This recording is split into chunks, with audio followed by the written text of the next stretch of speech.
Welcome to Billionaire Romance Audiobooks. Please subscribe to this YouTube channel.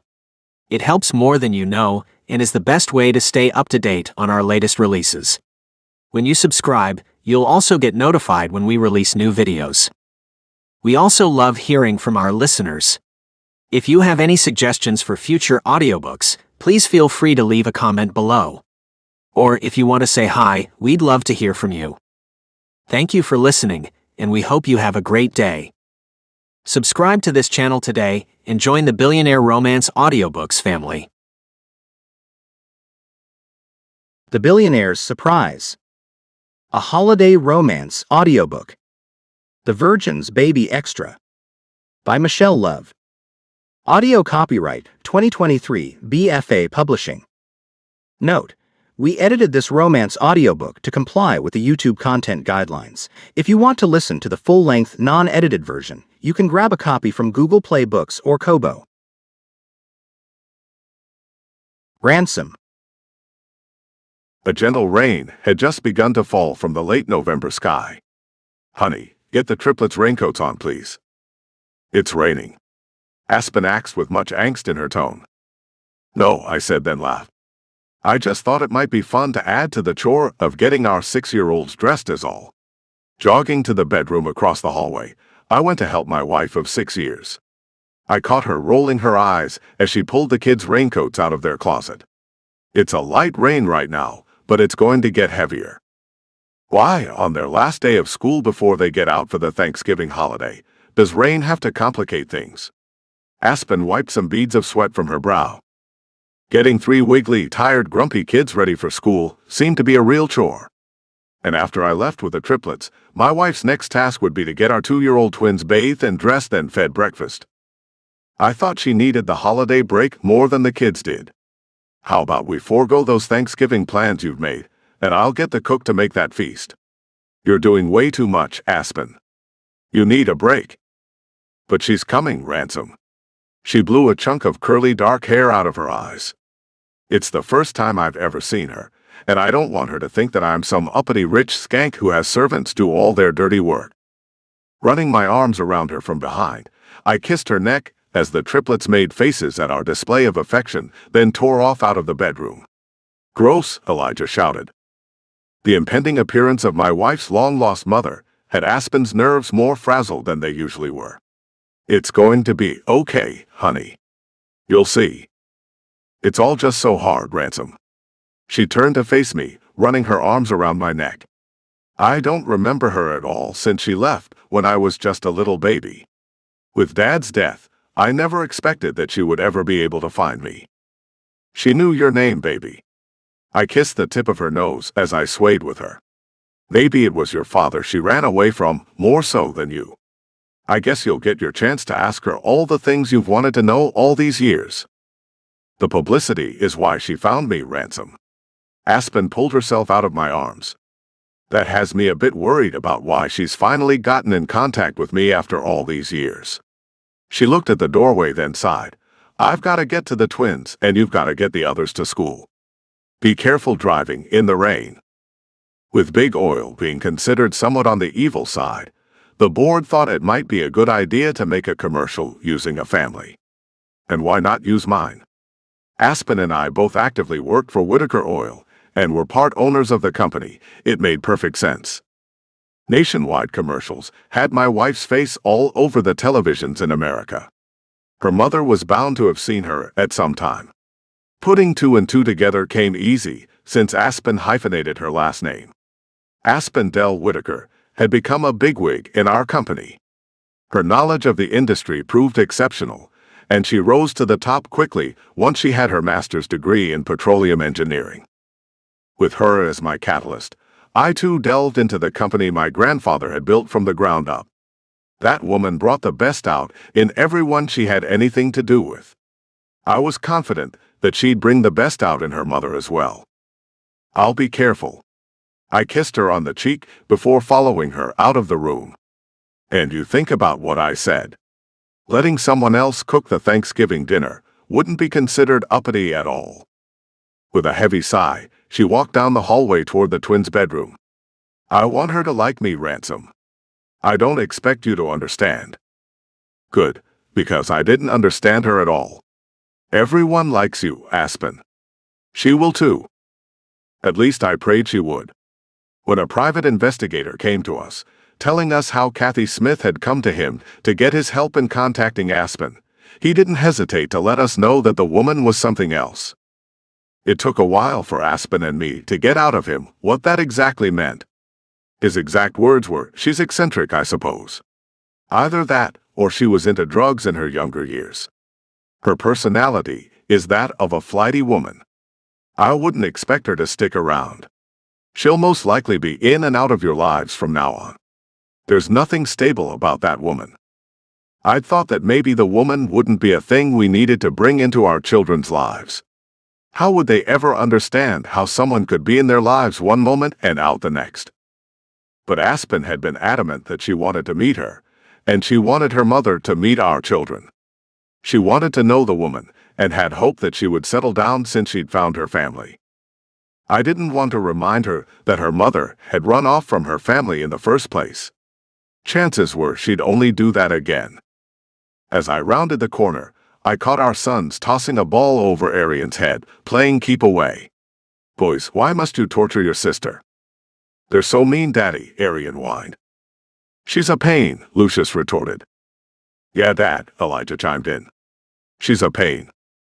Opening the door to the garage, I corralled the kids toward the car. "Okay, no more name-calling.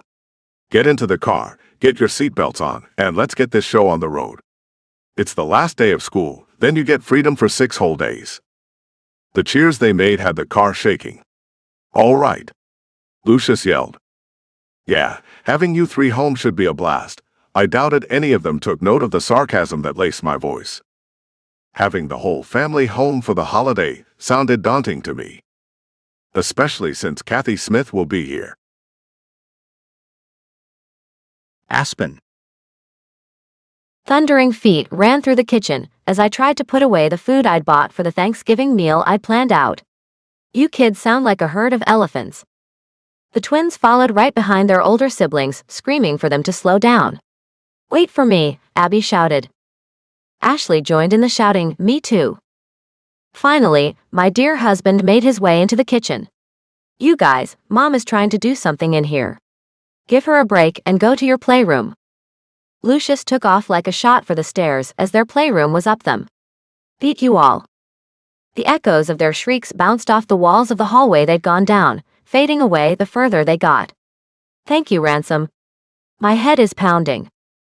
I talked to the chef, Mona, just before she left after dinner.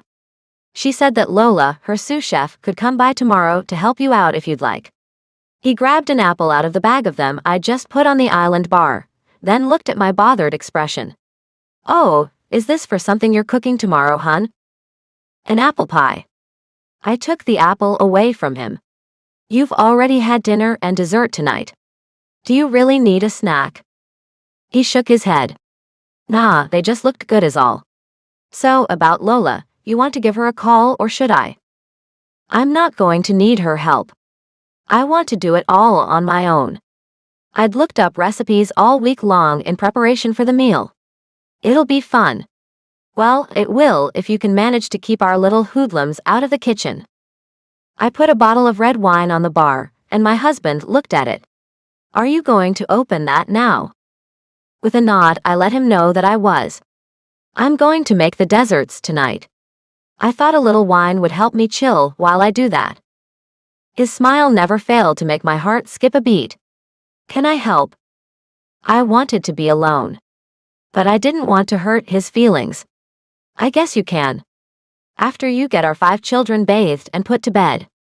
I had serious doubts he could do all that before I was through making the apple pie and a coconut cream cake and a couple dozen chocolate chip cookies. Hopping up, he pointed at the bottle. "Save me a glass." "I'll get on that right now, baby." I pulled out 2 wine glasses, placing them on either side of the wine bottle. "I'll have it waiting for you." Just as soon as he'd left me alone, I let the first teardrop fall. It hadn't been easy knowing my mother would be at my home that very next day. There was an internal battle going on inside of me. Part of me wanted nothing to do with the woman who'd left my father and me when I was just a baby. The other part of me wanted to know my mother. In the end, that part had won out. But the side of me that didn't want a thing to do with the woman kept kicking me, telling me that I would be nothing but sorry for bringing that woman into our lives. The private investigator had told us that Kathy Smith was flighty and that we shouldn't think she'd stick around long. I didn't know what to think about that. Those separate parts of me had different ideas about that too. The part who wanted to see her also wanted her to stay around. The part that didn't want a thing to do with a woman was happy that she might not stick around. I was torn in two pieces, but I couldn't seem to help myself. I wanted to meet her, at the very least. Ransom was being very supportive of whatever decision I made. But I knew he was worried about the effect she'd have on our children. I was concerned about that too. But I knew that they had us, and they'd be okay with whatever my mother did. I would make sure of that. Rolling out the pie crust, I liked the way it felt to be domestic. Besides being a wife and mother, I worked hard at the oil company Ransom's grandfather had started. Lucius had been kind enough to give Ransom and I equal shares of the company. And he let us find our places in the company as well. I'd finally found my executive legs and ran with the oil company as we made it an even greater success than it had been before we came along. Our lives had gone on like a fairy tale. Although it had been anything but that when it all began for Ransom and me, things had fallen into place perfectly. I just hoped my mother would fall into place as well. Placing the pie crust into the ceramic pan, I went to cut up the apples. Slicing them into two pieces, I thought about how it took two people to make a baby. Ransom and I had the twins through in vitro fertilization. But it still took two of us to make them. I couldn't walk away from the triplets for anything in the whole world. That included if Ransom and I had fallen in love or not.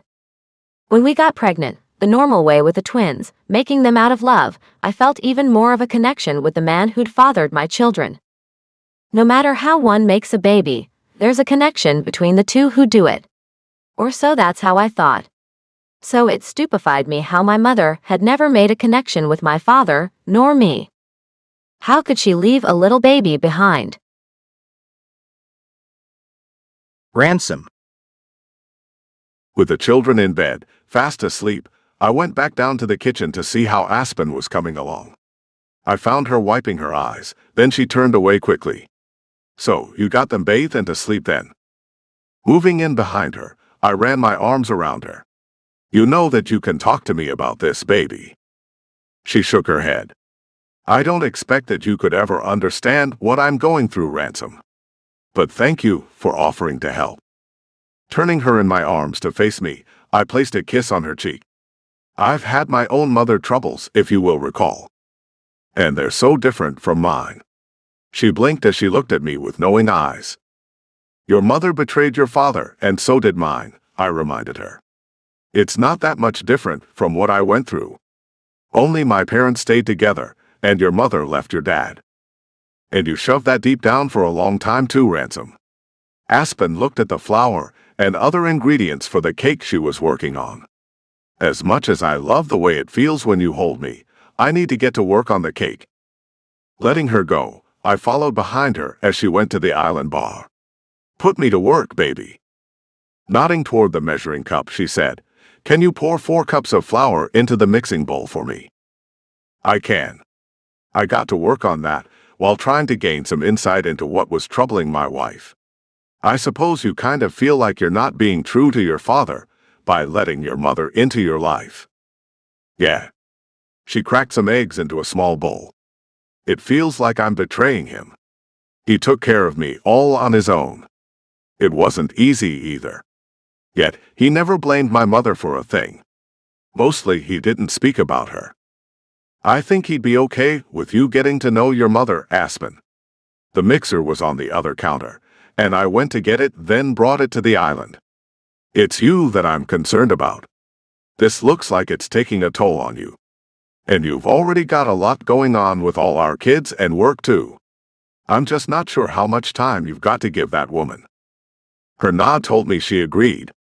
But what am I supposed to do about that? Tell her that I don't have time for her right now. I thought about her mother leaving her as a baby and had a reply for her questions. Only I knew they'd only hurt her, so I kept them to myself. I suppose you would hate yourself for doing anything like that to her. I can't be that person, Ransom. I'm not built that way. Pouring the mixed eggs into the mixing bowl that I'd filled with flour, she looked at me. How about you start mixing, and I'll start adding the other ingredients? Sure, hon. I got to work, doing as she asked me to. The noise of the mixer made it difficult to hear, so we worked in silence until the cake batter was ready. I'll pour it into cake pans. The bowl is kind of heavy. Aspen smiled as she got the cake pans and brought them to me. I really love how thoughtful you are, Ransom. I really love you, I said, then kissed the top of her head. You make it easy to be thoughtful. As I filled the cake pans, she took cookies out of the oven, and my mouth began to water. Aspen used a spatula to put them on wire racks to let them cool. This is going to be hard, but we really shouldn't eat any of these. They do smell great. I winked at her. Just one wouldn't hurt, would it? We could share it. Well, I did make an odd number of them. She picked one up and pulled it into 2 pieces. The chocolate chunks had melted perfectly. Here you go. Tell me what you think. I found the recipe online. Taking a bite, I tasted something more than a mere chocolate chip cookie. Is there some coconut in these? Man, you're good. She laughed and took a bite. Yum, I thought I'd like them this way. I was right. There's just the slightest hint of coconut. These are great, babe. I ate the rest of the cookie, then put the cake pans into the oven. Is this the last of the baking? Yep. The pie is on the counter and has already cooled. All that's left to do is wait on the cake to bake. Aspen took the cookie sheets to the sink to rinse them off before putting them into the dishwasher. I couldn't help noticing how her shoulders sagged. Baby, you can go take a bath. I'll take the cake out once the timer goes off. Turning to me, she shook her head. No, I can stay up and take care of the cake. I still have to frost it too. The woman just wouldn't stop pushing herself. And then you'll be up before dawn to put on the ham and turkey. I can frost the cake, baby. You get on up to our bedroom, take a nice hot bath, then get your sweet ass into bed. I took her by the shoulders, making her go up the stairs. And you better be sound asleep when I get up there.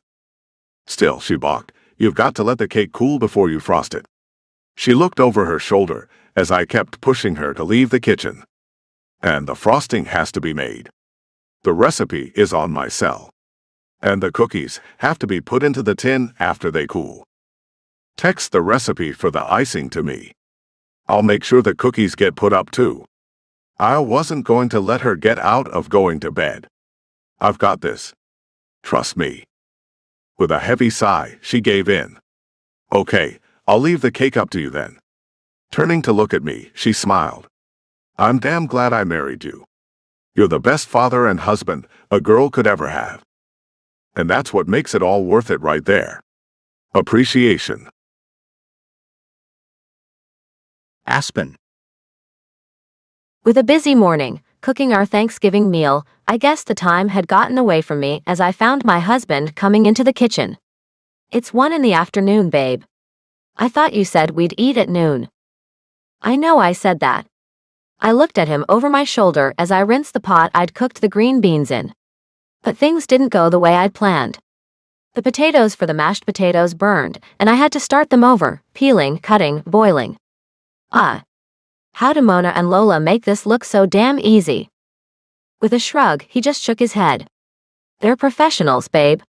Pulling out the platter I'd bought pre-made from the store, he took the cut-up veggies and dip with him as he headed toward the door to leave. We're kind of starving to death out there. I'll take this out and see if I can't keep the rebellion at bay. He stopped, then turned to look at me. FYI, your mother hasn't shown up. I don't suppose she's called to tell you she'd be late. No. Her absence was part of the reason my mind was all over the place, and my food wasn't coming out as planned. I only talked to her the one time. She might not feel comfortable enough to call me. I knew I should have made an effort, since she wasn't exactly stable. I guess I'll call her. Maybe you shouldn't. Ransom looked into my eyes. Maybe this is for the best. I knew he was right. I'd been thinking a lot about destiny, and just letting things happen as they might. It might be. Maybe I won't call her. Of course, I want you to do whatever you feel you need to. Don't let me influence your decision. His smile told me he meant what he'd said. I love you. And I can come in here and help you if you want me to. Granddad can watch the kids. No, don't make him do that all alone. There wasn't much more to do anyway. I'll have it on the table in a half hour. I swear to you, I will. He left me with a nod of his head, then I sped up, trying to make the deadline I'd set for myself. Running the finished dishes to the formal dining room, I tried not to think about why my mother had flaked on me. The fact was that I'd thought a lot about her showing up in our lives, and wasn't sure how that would pan out. Just as I put the last plate on the table, Ransom came into the dining room. Rex called from the gatehouse. She's here. My knees went weak, and I must have shaken visibly because Ransom had me in his strong arms so quickly it defied imagination. Can I do this, Ransom? Can I put the past behind me and move forward without any problems at all? I don't know. He hugged me tightly. But you've got me, and I'll be the support you need to do anything at all. I hope you know that. Ransom was my rock. I could do anything with him behind me. Kay, let's go to meet her at the door. With his arm around my waist, I leaned on my husband as we went to the front entrance. With each step, I felt the weight of the future getting heavier and heavier in my chest. I had never seen this day coming. I'd never dared to think about it. The doorbell rang just before we got to it. I stopped, finding it hard to breathe. Ransom, I can't do this. Softly, he ran his finger along my jawline. You're the strongest woman I know. You have the biggest heart of anyone I've ever met. You can do this. It's not in you to turn someone away after they've reached this point. She's shown up. Now it's time to give her a shot at being an important person in your life, and maybe in our children's lives as well. Trying to lighten up the mood, I made a joke. And you'll be getting a mother-in-law you can gripe about too. You'll finally fit in with all the other married men we know. There is that. His lips touched mine for only a moment, sending pure energy through me. I hope this helps. Gripping his shoulders, I looked into his eyes as my heart pounded. Ransom Whitaker, what you do to me isn't normal. You're damn right it's not. He smacked me on the behind, then reached out to open the door.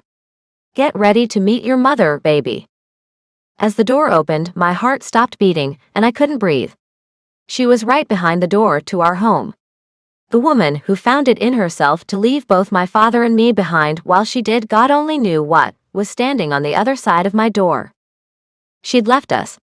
So why did she want to come back now? Why did she want to see me after all this time? And why do I want to see her? Ransom. She didn't look a thing like my wife who had dark curly hair. For a moment all we did was stare at each other before I broke the silence. Hello, Kathy. I extended my hand. It's nice to meet you. I'm Ransom Whitaker. Her short blonde hair bounced around her narrow shoulders as she shook her head. What kind of nonsense is that? I ain't about to just shake your hand, son-in-law. Now, you kids come here and give me a hug. This is Texas, not New York. We hug down here. Looking at Aspen for my cue, I found her body wavering back and forth. It seemed as if she might faint. Aspen. She reached out, putting her hand on my shoulder. It's okay. I got a little lightheaded for a moment. This is a lot to take in. Kathy held her arms open. Come on, Aspen. Give your mother a hug. Taking 2 steps toward her mother, Aspen allowed the woman to envelop her, rocking her from side to side. Okay, I guess I can give you a hug. Once Kathy let Aspen go, she went for me. You get over here. You get a hug too. The woman was over the top. Who in the hell shows up after leaving her family for years and years, and expects things to just be normal? Apparently, Kathy Smith was who the hell does that? I let her hug me, then pulled myself away from her as my wife stood there with her lips in a tight line. The food is ready. Then let's get in there and eat it, Kathy said with a smile. I noticed that 2 of her back teeth were missing. When I let her walk in front of me to come inside the house, I noticed that the blonde hair was a wig. Is she sick? If she were ill, then she'd have a reason for seeking out her long-lost daughter. Maybe she needed money for medical treatment. Would my wife want to help her? I had no idea about that. I drove in from Dallas this morning. Kathy looked back at me to add me to her conversation. I had no idea it would take me over 5 hours to get here. The traffic was horrible too. I'm not looking forward to the trip back this evening. I thought she'd said that to wrangle an overnight invitation. I wasn't about to offer one. That would be up to my wife. Aspen seemed dazed as she almost whispered, I'm sure it won't be that bad. Seemed she wasn't about to ask her mother to stay the night. And I found that not to be like my wife at all. I stepped around one side of Aspen, then wrapped my arm around her shoulders. Let's take her into the media room to meet the kids and my grandfather, shall we? Sure. I felt Aspen's body go stiff. It was apparent that she wasn't sure about the woman at all. But sure of her or not, Kathy Smith was there, and my wife wasn't herself anymore. I opened the door to the media room, and all faces turned to us. My grandfather got up and came to us. So this must be Kathy. It's nice to meet you. I'm Lucius Whitaker. Kathy opened her arms and hugged him too, much to my grandfather's surprise. It's so good to meet you, Lucius. Once she let him go, our kids got up from their places on the various sofas to see the woman we told them was their only living grandparent. The triplets were only 6, not old enough to grasp the idea completely. And the twins were only 2, nowhere near old enough to get what was going on.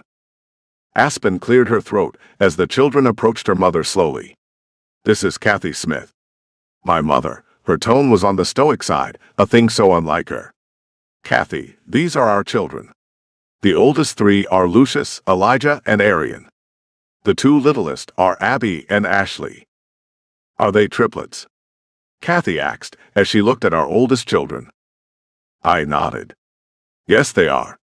And the 2 youngest are twins. We like to do things in bulk, I joked. Wow, 3 babies at one time. Kathy looked at Aspen. That must have been pure hell. The way my wife's eyes widened told me what would come out of her mouth wouldn't be nice. Hell. No, it was bliss. She snapped her mouth closed tightly to keep herself from going on a rampage. I stepped up to get in between my wife and her mother. I'm sure she meant nothing by that, Aspen. The fact that Kathy had been big on hugging the adults, and not at all interested in hugging the kids, was a thing I found odd. But I made no mention of that as I led the way to the formal dining room. Granddad brought up the rear. Time to eat. I'm famished. Aspen took his words to heart. I'm really sorry about how long it took me, Granddad. Things just got out of hand. He stepped up, patting Aspen on the back. Don't you worry about that, darling. I'm sure it was worth waiting for. Kathy stopped as we entered the room. The table was covered with a white linen tablecloth. The silver utensils glistened in the light from the chandelier overhead. Oh my goodness. This looks like something out of a Martha Stewart magazine. She looked at Aspen. Did you do this? Aspen nodded. Yes, I did. My very first Thanksgiving. Do you like it? It's remarkable. Kathy took the seat my grandfather pulled out for her. You didn't have any help at all. Aspen looked at me as I pulled out a chair for her. Well, Ransom helped a little bit. Kathy's eyes went wide. A man who helps out in the kitchen. Wow. You hit the jackpot with him, girl. I'm the one who hit the jackpot, I corrected Aspen's mother. This woman made me who I am today. And I can proudly say that she's improved me drastically. Granddad added, she's improved me too. She was a real godsend to my grandson and me. Kathy looked perplexed. Guess you did better without me in your life, Aspen. And so begins our Thanksgiving feast. Aspen. From the moment I first saw her, anger filled me. I had no idea this would happen to me. There seemed to be nothing I could do that would tamp it down enough for me to be myself. Guess so. I snapped the orange-lined napkin, then laid it across my lap. Granddad, would you do us the honor of saying the blessing? The kids all took hands, as did the rest of us, then we bowed our heads as the eldest of us all spoke. Dear Lord, we're so thankful for this Thanksgiving meal my dear granddaughter has made for us. We ask you to bless the food she's prepared so lovingly for her family. And we ask for your guidance on this day, to help us make decisions that will benefit us for the rest of our lives. Amen. I eyed the man, knowing the last part was meant for me. Amen. My mother hadn't even acknowledged our children, but she'd certainly shown her affection to me, my husband, and his grandfather. The men seemed to take most of her attention. Lucius, you started that oil company you all work for, didn't you? I did. I was a wildcatter in my younger years. He sliced the turkey as Ransom sliced the ham. It worked out for me. So, you live here with the kids then? Kathy asks. Oh no. I've got my own place a few miles away. Granddad smiled at his namesake, Lucius. But I see the kids most every day. They make life fun. My son looked up at his great-grandfather. You make life fun, Granddad. My mother spoke as if she hadn't paid a bit of attention to them.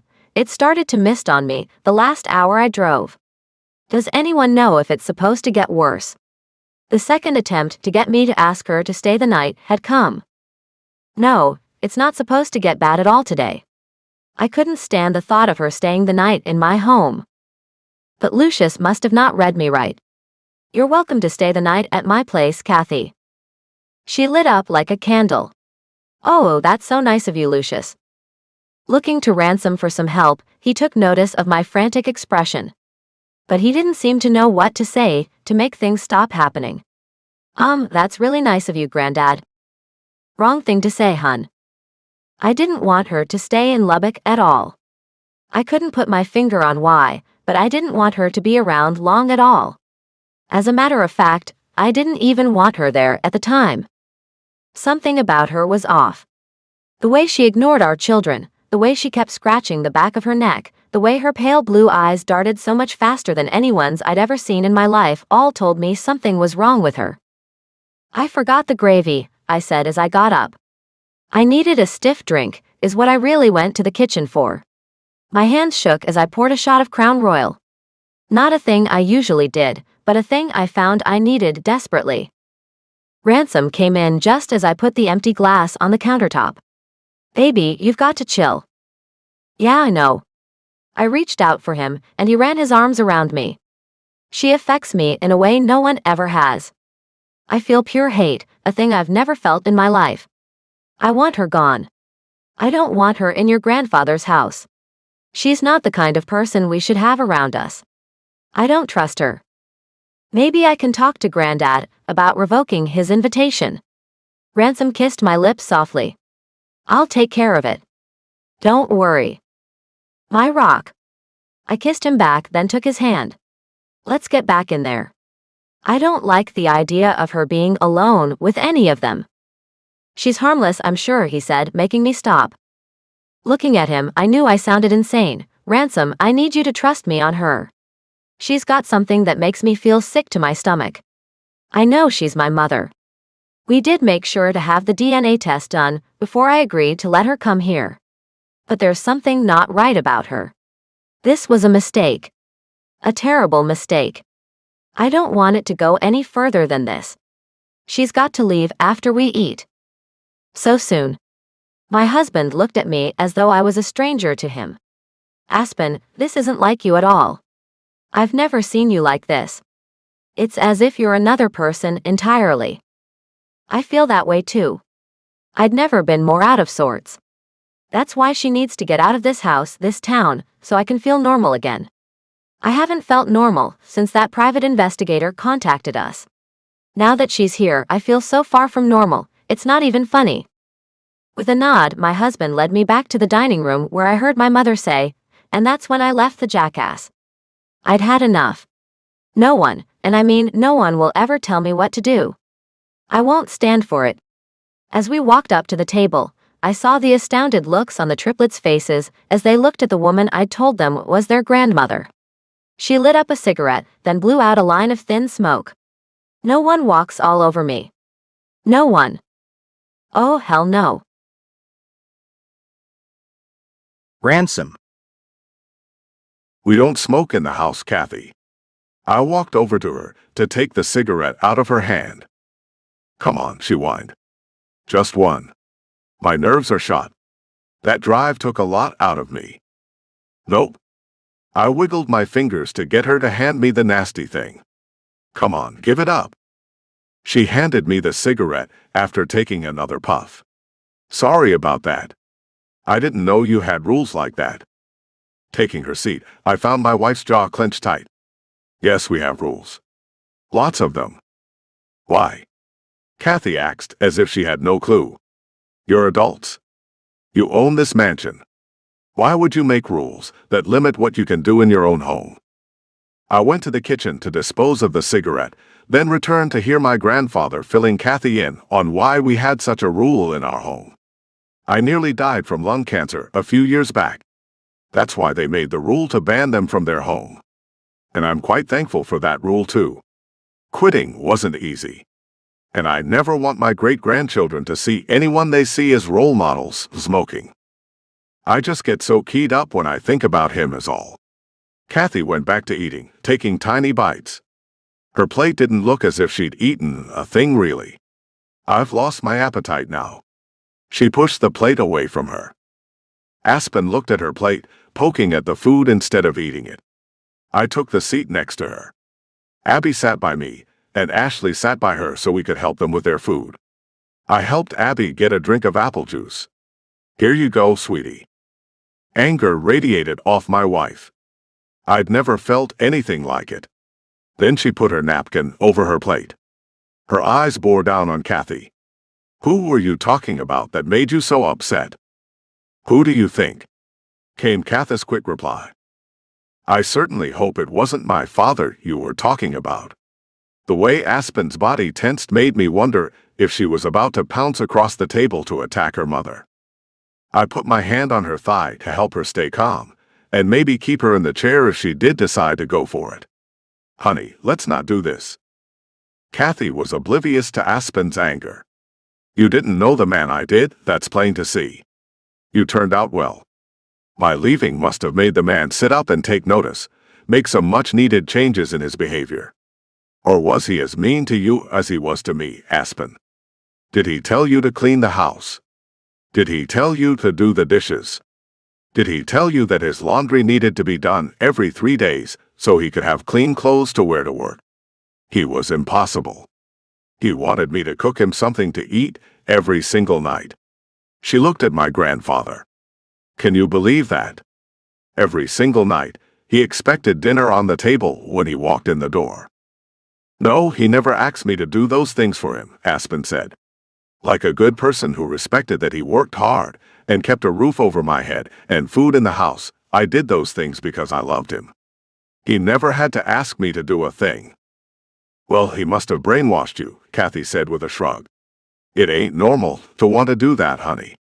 Let me tell you what is normal. You do for you, I'll do for me. That's normal. That's fair. So, you never got together with any other man after him? My grandfather asked her. Oh, I've lived with men after him. Kathy scratched the back of her head, a thing she did a lot of. I didn't let any of them walk all over me the way he tried to. She looked back at Aspen. So, what happened to his money, Aspen? Didn't you get some kind of life insurance payment when he died? That was supposed to come to me as his wife. We never did get a formal divorce. He changed the beneficiary, I suppose. Aspen looked at me. She's here for money. No, Kathy said. I am not. I'm here because I wanted to meet you is all. I don't care about that man's money. I just wondered about that is all. Aspen gulped, then looked back at her mother. As long as you're under this roof, I expect you to keep your comments about my father to yourself. Kathy looked pissed but nodded. He got to you. I can see that now. I'm sorry I brought him up. She stood up, pushing the chair out behind her. Where can I go to freshen up? Only then did I notice that she'd carried her purse into the dining room with her, as she picked it up off the floor. I pointed in the direction of the nearest restroom. Out that door, then down the hallway.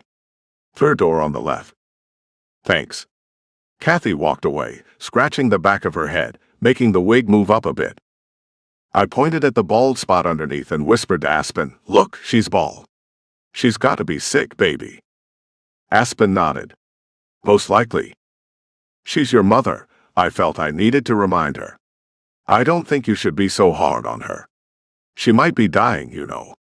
This may be the only time you ever get to see her.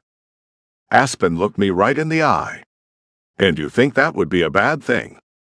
Who are you, and what have you done with my wife? Aspen. My mother never came back to the dining room. Ransom volunteered to clean up, and Granddad offered to entertain the children as I went to look for my missing mother.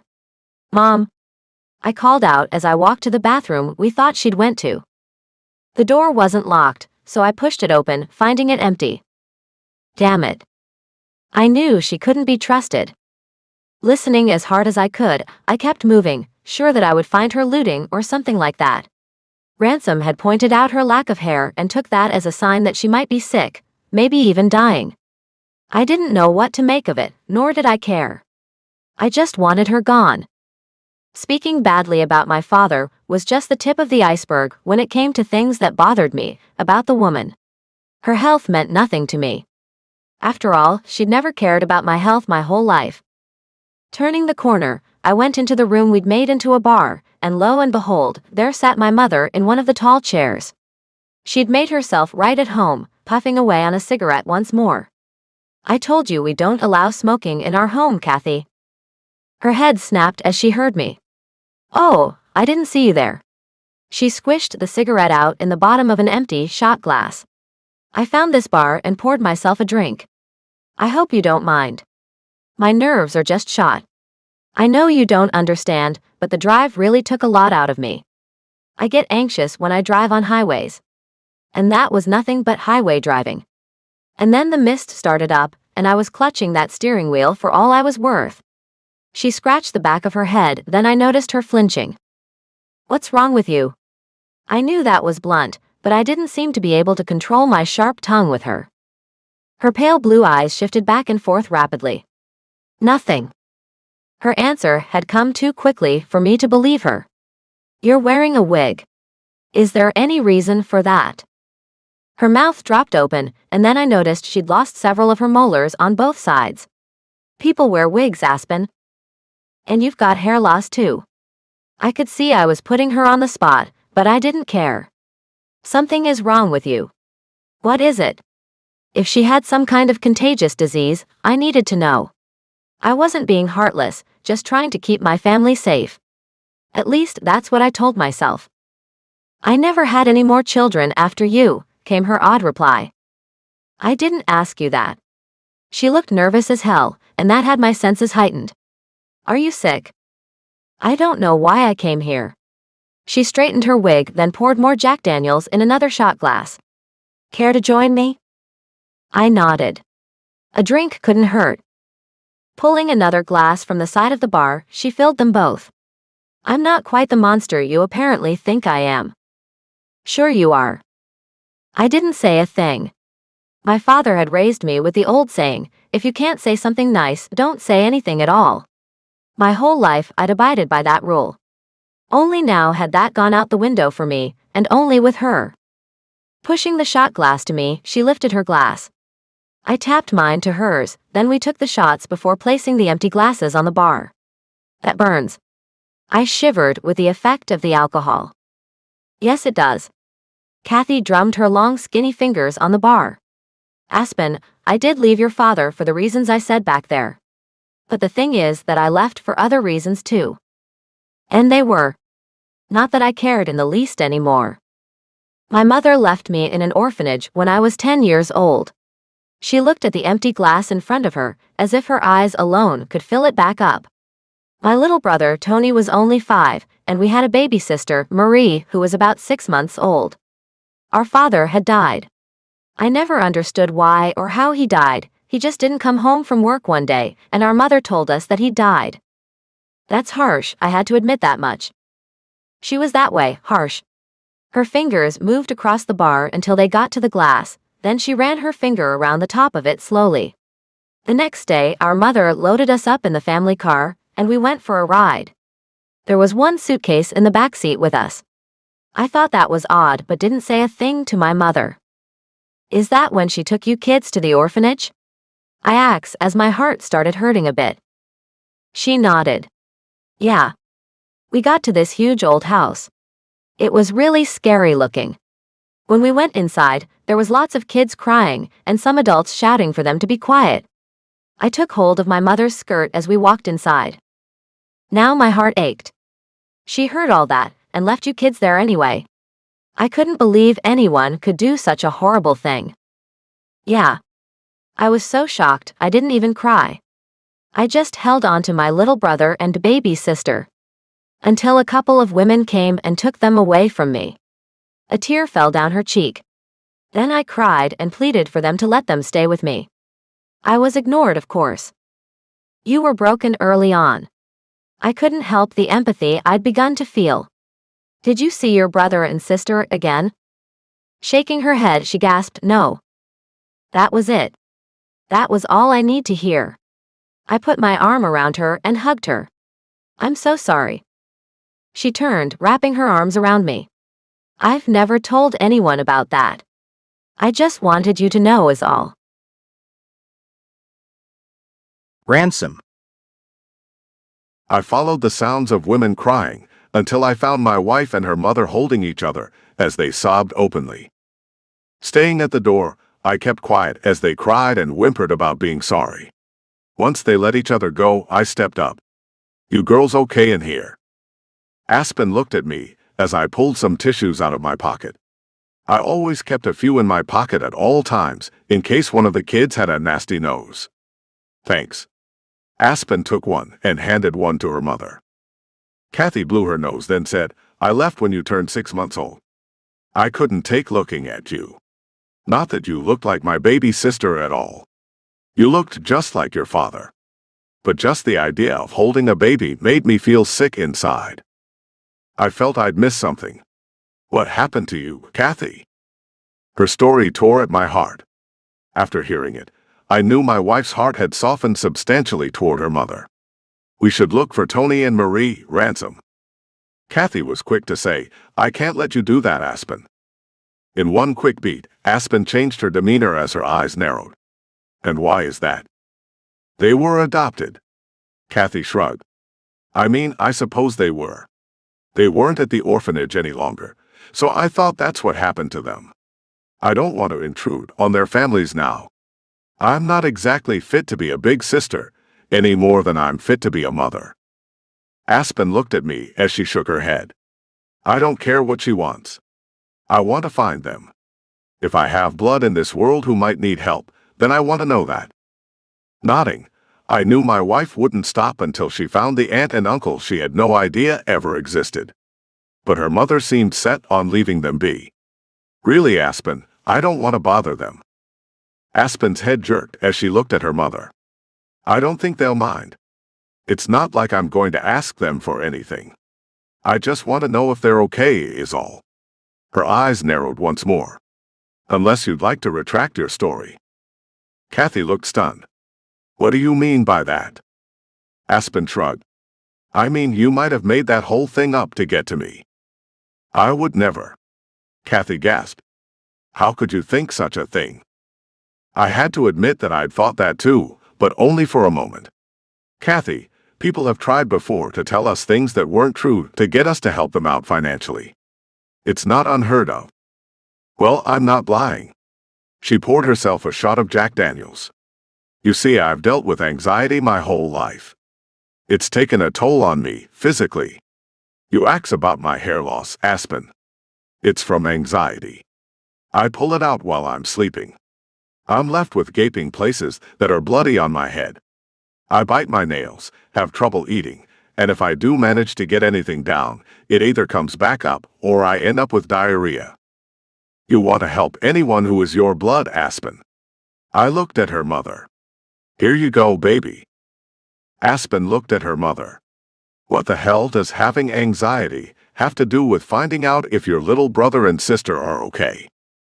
Anytime that I think about those two, I feel more anxiety, and all kinds of strange things happen to my body. As a matter of fact, right now I feel a rash burning and spreading around my waist. Kathy scratched at her midsection. Aspen's eyes rolled. Let me see. The look on Kathy's face told me that she was shocked by what her daughter had asked her to do. Aspen, I am not a liar. I'm many things, but a liar isn't one of those things. Pull your shirt up. Aspen wasn't about to let it go. I want to see this rash. I want to see your head. I don't know you. I don't know if I can trust your word. Give me some proof that you're being honest with me about this, and I might start to believe you were given away as a child. Kathy huffed, then lifted her shirt up. See. There were red spots all over her stomach, going around her waist to her back. I told you so. Then she let her shirt go and pulled the blonde wig off. Red patches, some with blood crusted on them, covered her head. It took me only a second to know that the woman hadn't lied about anything. Aspen, you've got to stop doing this to her. She's had a rough life. This isn't even like you to act this way. My wife stared at her mother's tortured head. I am sorry about that, Kathy. But you've got to understand that I don't know you. I know next to nothing about you. And I will get proof of you being in an orphanage. And if there were any children brought in with you, I will have them tracked down. They're my family too. And if you're lying to me, may God help you. Shaking my head, I was at a loss for words, but Kathy had a few for her daughter. Aspen, I have not lied to you. If you go through with this and find them, I want nothing said about me. I can't take seeing them again. Not after I let them down. Not after I let them be taken away from me. You were 10, Kathy, I reminded her. You didn't have any control over that situation. Didn't I? Kathy asked as she looked down at the floor. I knew something wasn't right. I had this urge to grab my little brother and sister and run away. As far away as I could. I waited though. I didn't make a move. And then they were taken away from me. I let them down. I let everyone down. That's what I do. This poor woman. Aspen. Ransom had all sorts of sympathy for my mother. I, on the other hand, was skeptical. Look, I'll ease up, but you've got to know that I'm not some pushover. I'm not easily deceived either. I detest liars. So what I want from you right this minute is for you to tell me why you went to a private investigator to get to me. Another shot went down Kathy's throat before she spoke. I knew about you for an entire year before I went to that man. I had to work double shifts at the motel I cleaned rooms at in Dallas to get the money to pay an investigator to contact you. Being who you are, it's not easy to get a hold of you, Aspen. There's a reason for that, I told her. People have to be screened before we can allow them to know where we live or what our phone numbers are. We have to have bodyguards around all of us at all times. Kathy looked surprised. And where are they now? Ransom answered her. The 3 who are on shift today are stationed in small houses around the property. They monitor us all by video surveillance to give us privacy. Kathy looked up at the walls and ceiling. I don't see any camera. I laughed. We don't use obvious cameras. More like nanny cams. In this room, that one bottle of Patron is the camera. I pointed at it as it sat on the top shelf, right in the middle. Kathy nodded. Okay. Like I was saying, I had to save money for a year before I found an investigator I could afford. During that year, I went back and forth about contacting you. One day I went for it on a whim. Since then, I've teetered on the edge so much it's scary. And now I think I shouldn't have ever contacted you. This has been a mistake. I can't take those kids looking at me. I stay away from kids. I can't stand to see them. I couldn't believe the woman. You knew we had 5 kids, so why did you come then? I don't know. She looked away, then her head dropped. I'm a mess. I had to agree, but didn't do it vocally as Ransom put his hand on my shoulder, then shook his head at me before he said, "Let us get you some help, Kathy." My heart stopped. My husband meant to help this woman. I wasn't sure I wanted to do that yet. I hadn't checked out her story. What if it was all a lie? Ransom, we should hold off on that. The way he looked at me made me feel terrible. Aspen, can I talk to you alone for a minute? He touched my mother on her shoulder. Go ahead and make yourself a real drink. There are plenty of things in the mini fridge under the bar to make up a mixed drink. There's a book under there too with lots of recipes for all kinds of drinks. Please make yourself at home, Kathy. I had no idea what my husband thought he was doing as he took my hand, leading me out of the bar, then into a sitting room down the hall. What I did know was that I hated the look he wore. Ransom, I can see you're disappointed in me. Very. He gave me a gentle push. Sit down and listen to me, baby. Sitting on a chair, I gave my attention to the man I'd married. I respected that man. I loved that man, and I would let him say his piece before I said mine. We know one thing for sure, Aspen, he began. We may not know if your mother is a liar or not, but we do know that she is your mother. The DNA test proved that. She is your blood, and she is in desperate need of help. Yet, you keep trying to find reasons why we shouldn't help her. Now, why is that? Sitting there, I had to really think about what he'd asked me. I don't know, Ransom. I don't trust her. He smiled at me. You know we can't trust Abby not to take cookies when we've already told her not to eat any more of them. You know that Elijah has been known to stretch the truth about things when he's at fault. They're kids, I argued. Kids do that, and parents correct their behavior. I agree, he said, then went on, but your mother has something wrong with her. Yeah, that's obvious, I huffed. But what can be done about that? Why not let a doctor and a psychiatrist figure that out, he asked me.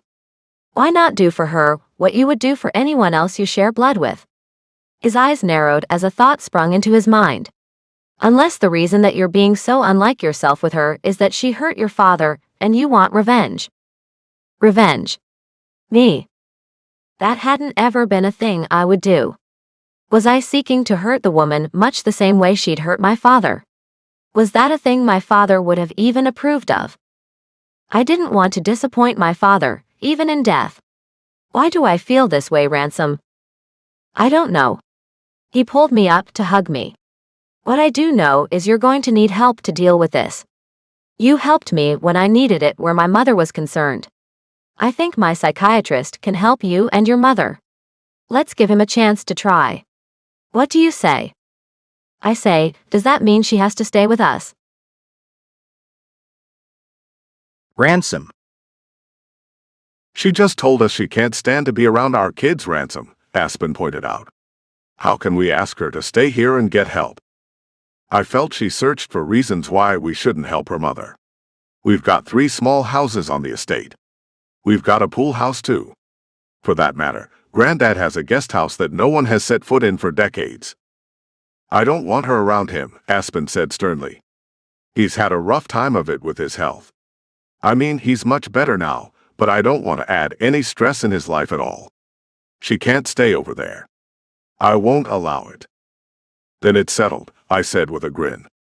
She'll stay here. We've got plenty of room. And I'll get her a cook and a housekeeper to make things easy on her so she can learn how to relax. I think her life has been pretty tragic. Wouldn't it be nice to change all that for her? Aspen seemed unable to get past not knowing if her mother was telling the truth or not. We don't know how tragic her life has been at all. I mean, we can't simply take her word for it. Well, something has happened to her. Anyone can see that. I knew my wife would come around, eventually. Until then, I would have to do what was right for her mother. I'm taking charge of this situation. But, came the beginning of her argument. I held up one hand to stop her. No buts. I'm taking charge. You aren't being rational about her, so I'm taking things over. I love you, and I won't let you do anything you'll be sorry for later.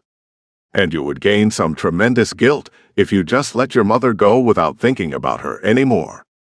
I doubt you could stop thinking about her now that you two know each other. I do feel a tremendous amount of hate, she admitted.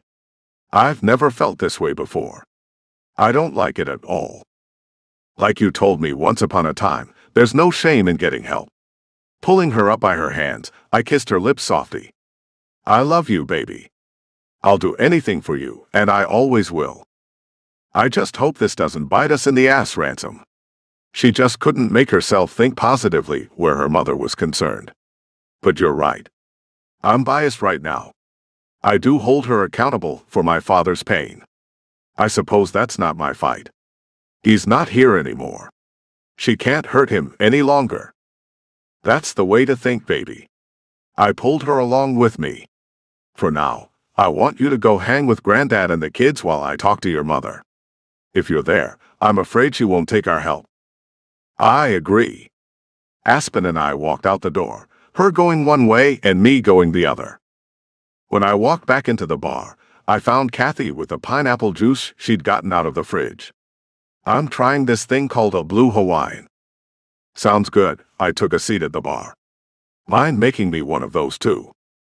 Not at all. Her eyes looked over my shoulder. And Aspen is where? With the kids. I tapped my fingertips on the bar. Kathy, we want to help you. We want you to stay with us for a while. I can't. She shook her head adamantly. I've got to get back to work. I've got the bills to pay, you know. You could get rid of those bills. It occurred to me that she might actually own her house. You rent, right? I rent an efficiency apartment. Kathy poured blue curacao into the glasses. It's small, but it's just me.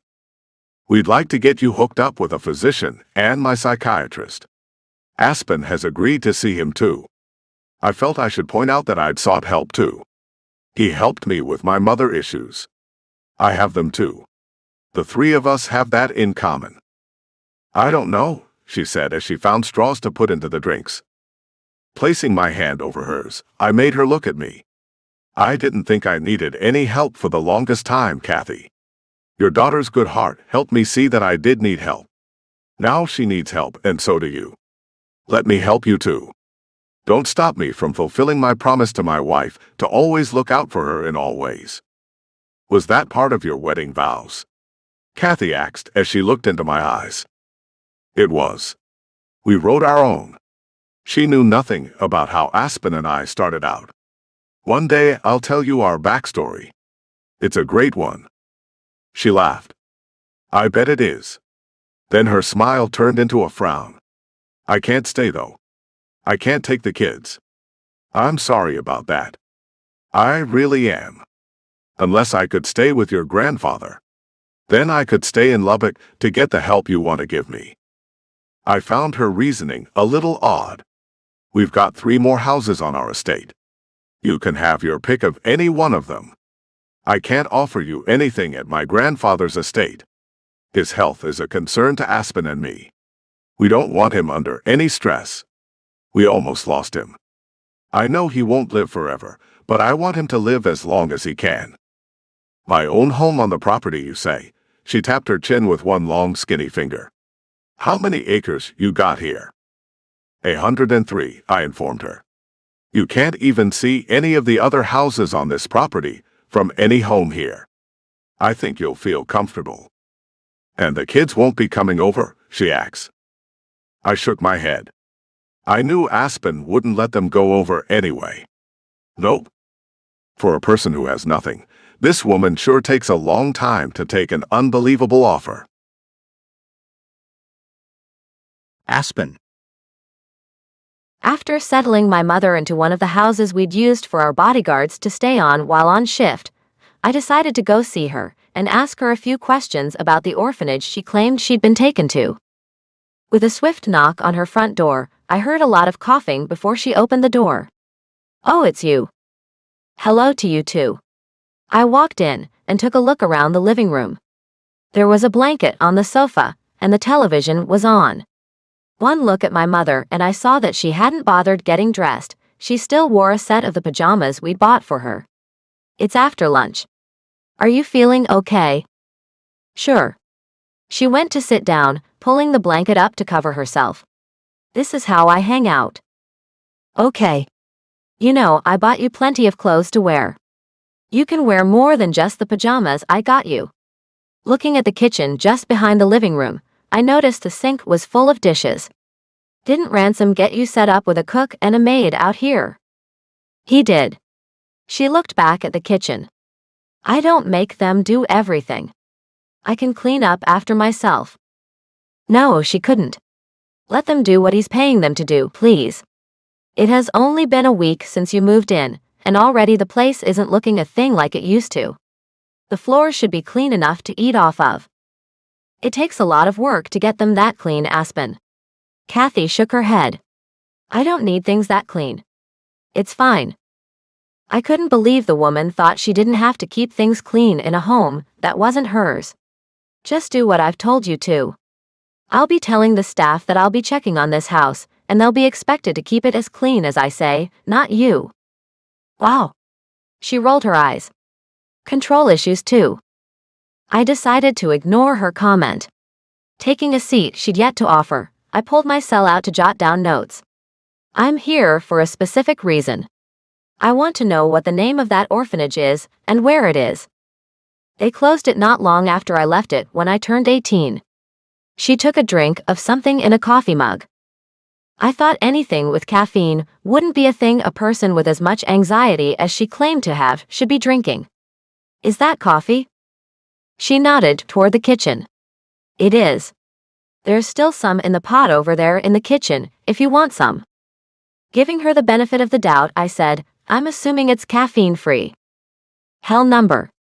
She took another long drink. It's the real deal.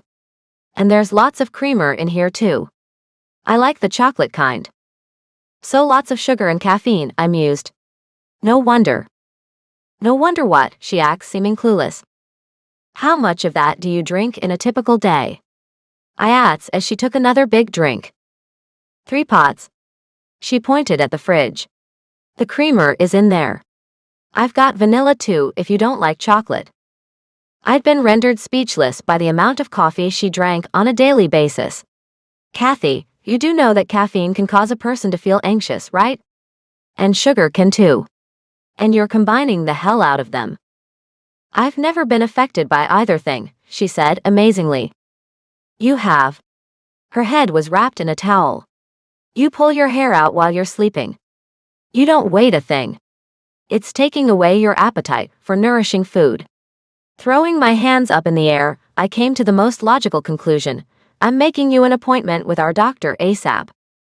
I'm not even sick, she moaned. I haven't been to a doctor since I was pregnant with you. I bet you haven't. I wondered just how bad off her health truly was. Then I remembered why I'd come to see her in the first place. Okay, so the orphanage shut down. But what was the name of it, and what town was it in? I think it was in LaGrange. I mean, I went to school in that town, so it had to be there, right? She looked a little bewildered, and now I chalked that up to what she drank all day long. And the name of the place? I urged her to go on. Saint something or other. Peter, Paul, Mary. Something like that.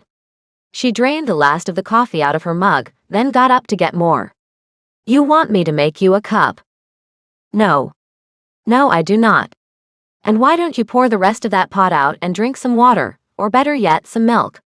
And I'll scramble you up a few eggs and make you some toast. Nah, I'm not hungry.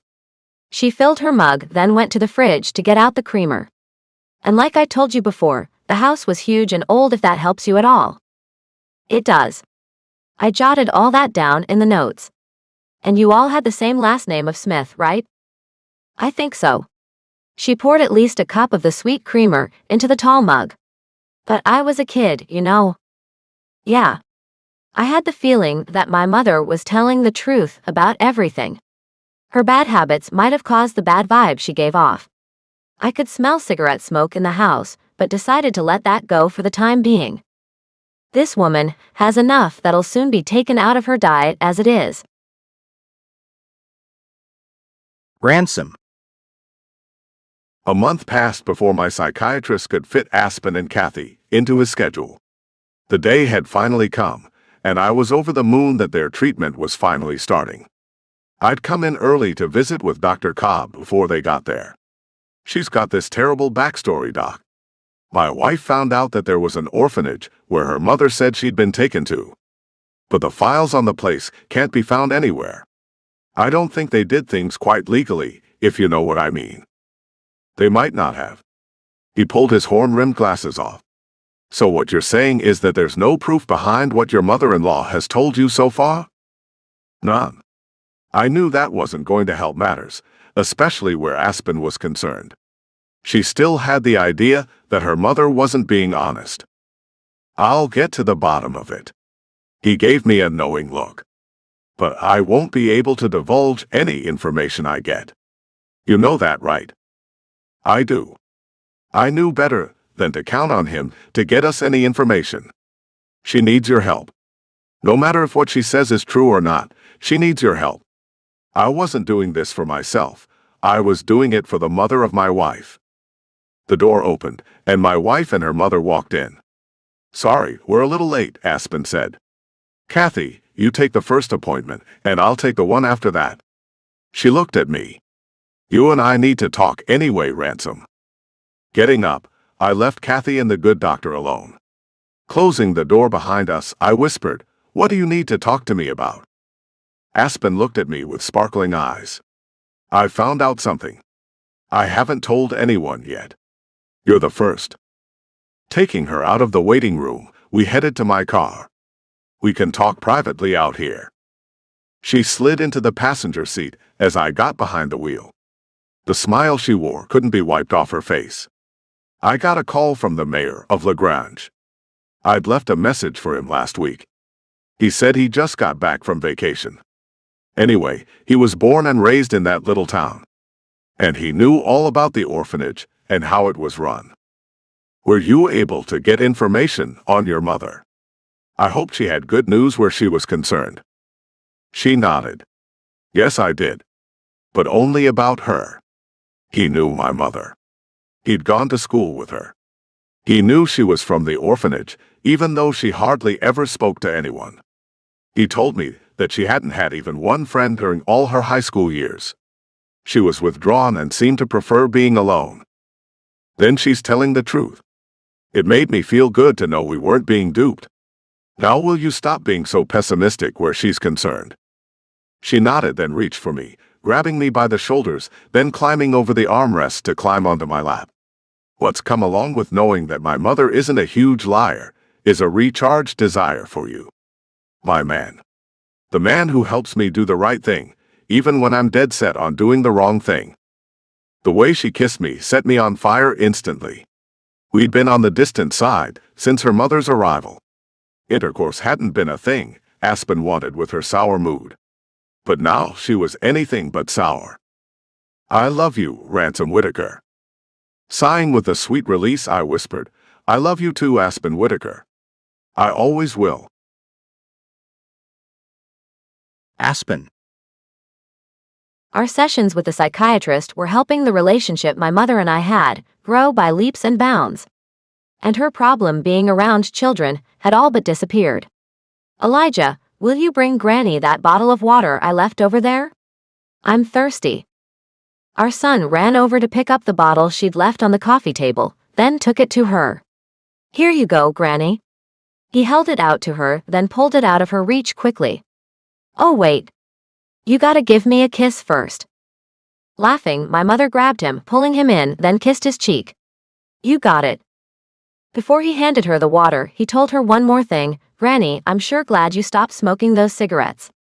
I want you around for a long time. I love you. A tear ran out of her eye as she gazed at him adoringly. And I love you too, Elijah. I'm glad I was able to quit them, and the coffee too.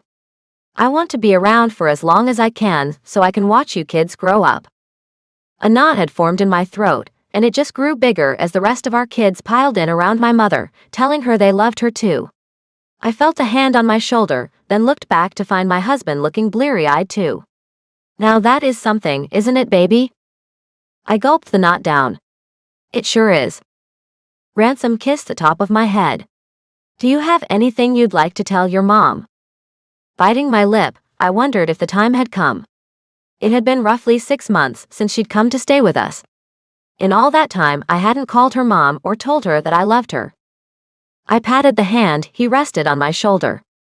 Can you take the kids so we can have a private conversation? I think we're going to cry, and I don't want them to misunderstand it. I can do that. Ransom walked up to the kids who were all over my mother. Who wants to come with me to get some ice cream? Screams of excitement gave him the answer he sought, and before we knew it, he and the kids were gone. I got up and went to sit on the sofa next to my mother. I asked him to take them. And why is that?